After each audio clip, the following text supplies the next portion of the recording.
Bridging the gap between nothing and exercising regularly is a daunting task. Social media makes it seem like if you're not hitting these numbers for this amount of time, you may as well save your effort and do nothing if it's not the optimal amount. This is unrealistic, unfortunate, and often stops fitness newcomers in their tracks.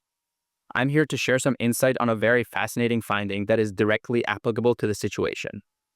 Paralysis by analysis is really easy to fall into, but by leveraging our muscle-mind axis, we can make this process smoother and more rewarding. The basis of the strategy is reframing, which essentially means doing what you were going to do anyways, but thinking about it in a slightly different way. For example, a child given a chore of watering the garden may view it in a more positive and exciting light after adopting the mindset that they are feeding the plants so that they can grow. This is a very powerful shift, and it is rooted in the placebo effect. The placebo effect shows how much our thoughts actually influence our bodies and health. When people believe something to be true and believe that something will help them, their bodies respond as if it actually does, even if there is no actual change.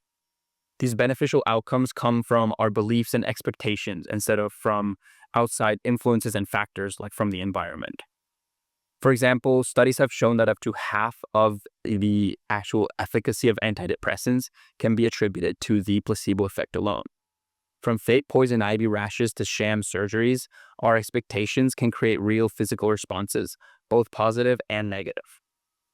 As remedies for chronic diseases like heart disease, diabetes, and things of that nature increasingly include kind of behavioral changes such as exercise. Researchers are kind of asking whether the benefits of exercise are partly influenced by the placebo effect as well. Do our perceptions and beliefs about exercise, rather than the actual physical activity itself, contribute significantly to mental and physical health benefits? If so, this would highlight the muscle-mind axis operating in the top-down direction, as a regulation of brain chemicals through thought would have a direct influence on our physiological state. Aleah J. Crum and Ellen J. Lagner of Harvard University conducted a study in 2007 that supports this exact notion. The study is titled Mindset Matters: Exercise and the Placebo Effect. In the study, 84 female room attendants working in 7 different hotels were informed to either an informed or were assigned to either an informed or a control group. The informed group was told about their daily housekeeping tasks meeting CDC exercise guidelines, while the control group received no such information until after the 4-week study was over. It turns out that room attendants who perceived their work as exercise had much greater health benefits than those who did not.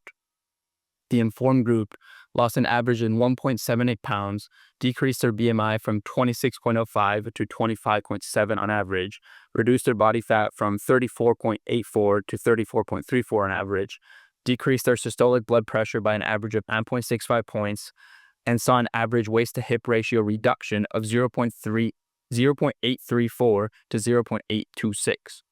The control group, which was not informed about their daily activities being great exercise, experienced none of these benefits.